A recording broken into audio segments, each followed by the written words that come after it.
குடும்பத்தில் ஒருவர். நான் குழந்தையாக இருந்தபோது என் வீட்டுக்கு ஒருவரை புதிதாக அழைத்து வந்தார் என் அப்பா. அவரை என் அம்மாவுக்கும் பிடித்திருந்தது. இருவரும் என்னை விட அவரை அதிகம் கவனித்தனர். அதனால் ஆரம்பத்தில் எனக்கு அவரை பிடிக்கவில்லை. சீக்கிரமே அவர் எங்கள் குடும்பத்தில் ஒருவராகி போனார். நாட்கள் செல்ல செல்ல எனக்கும் அவரை மிகவும் பிடித்து விட்டது. என் அப்பாவும் அம்மாவும் எனக்கு அறிவுரை சொல்லிக் கொண்டே இருப்பார்கள். அவரோ அறிவுரை எதுவும் கூறுவது இல்லை. அவர் கூறுவது அனைத்தும் சுவாரஸ்யமாகவே இருந்தது. அவர் ஒரு அற்புதமான கதை சொல்லி அவர் தன்னுடைய பேச்சு திறமையால் மணிக்கணக்கில் கட்டி போட்டுவிடுவார். காதல் கதைகளை உள்ளம் உருகச் சொல்லுவார். நகைச்சுவைகள் பல நலம் பட உரைப்பார். வீர கதைகளை உணர்ச்சி பொங்க கூறுவார். அறிவியல், அரசியல், வரலாறு இன்னும் பலவற்றையும் கரைத்து குடித்தவர். கற்றுத்தருபவர். விந்தைகள் பல செய்து வியக்க வைத்தார்.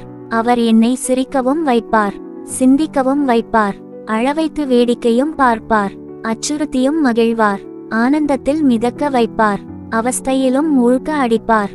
நாட்கள் விரைந்தது. நாளுக்கு நாள் அவரது பேச்சு அதிகரித்ததே தவிர குறையவில்லை. அம்மாவுக்கு இப்போதெல்லாம் அவரை பிடிப்பதில்லை. அவரை வெளியே அனுப்பிவிட விரும்பினாள். ஆனால் அது முடியவில்லை. அப்பா அவரை பற்றி அவ்வளவாக அலட்டிக் கொள்ளவில்லை. தற்போதெல்லாம் எங்கள் வீட்டுக்கு உறவினர்கள் வருவதில்லை. உறவினர்களை சரியாக கவனிக்க முடியாமல் அவர் தடுத்தார். நெடுநாளைய நண்பர்களும் எங்களிடமிருந்து விலகி போனதற்கு அவர் காரணமானார். எனது தந்தை மது அருந்துவதை விரும்ப மாட்டார். அவரோ மது அருந்துவதை உற்சாகத்துடன் ஊக்குவித்தார்.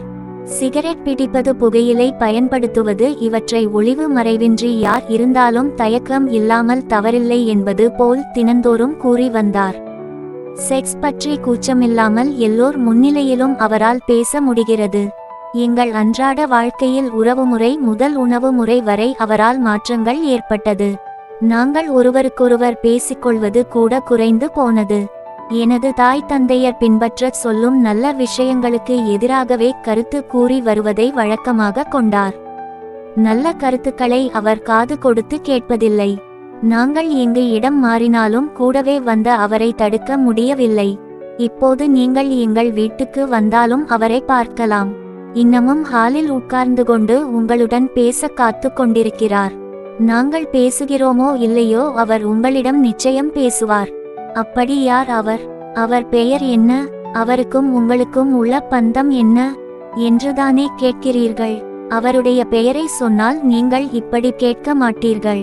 கொஞ்சம் இருங்கள். அவரை பற்றி இடைவிடாமல் சொன்னதில் தாகம் எடுத்துவிட்டது. இதோ தண்ணீர் குடித்துவிட்டு வந்து அவர் யாரென்று கூறுகிறேன். சொல்கிறேன், கேளுங்கள். அவரை நாங்கள் டிவி என்றழைப்போம். அவருக்கு திருமணம் ஆகி விட்டது. அவருடைய மனைவியும் எங்கள் வீட்டில் நிரந்தர இடம் பிடித்துவிட்டார். அவருடைய மனைவியின் பெயர் கம்ப்யூட்டர். இவர்களுக்கு ஒரு குழந்தையும் உண்டு. அவனும் எங்களோடு விடாப்பிடியாக ஒட்டிக்கொண்டான். அவன் பெயர் கைபேசி. இவர்களை குடும்பத்துடன் வெளியே அனுப்பும் காலத்தை இறைவன் விரைவிலேயே தந்தருள்வானாக. மேலும் இது போன்ற கதைகளுடன் உங்கள் young king light music studio team, Coimbatore.